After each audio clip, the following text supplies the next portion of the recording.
বাপ, তোমাদের ছেলেরা, তোমাদের বাবা কিছু টাকা রোজগার করছে, এই কারণে জিন্দেগি ভাবে ফেলে দিলা। এক ওয়াক্ত নামাজ পড়তে মন চায় না, তাহলে আল্লাহ লাগবে না বন্ধু? না, মালিক লাগবে না? সোজা কথা, অনুভূতি জাগা দরকার দোস্ত, বিবেক জাগা দরকার। বলেন, সারা দিনে মোবাইল টিপে জিন্দেগির কি অর্জন হচ্ছে?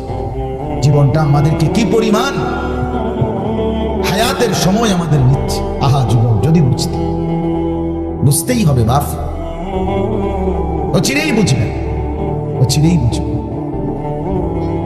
এই প্রযুক্তি আগে ছিল না, আগামী দিনে থাকবে না। ফেসবুক থাকবে না, ইউটিউব থাকবে, যেহেতু আগে ছিল সামনেও থাকবে। কত প্রযুক্তি তো নাই, ফিতাওয়ালা সেই ক্যাসেট এখন নাই। তখন কি ফিতাওয়ালা ক্যাসেটওয়ালারা ভবিষ্যৎবাণী করছিল যে এটা আর থাকবে না?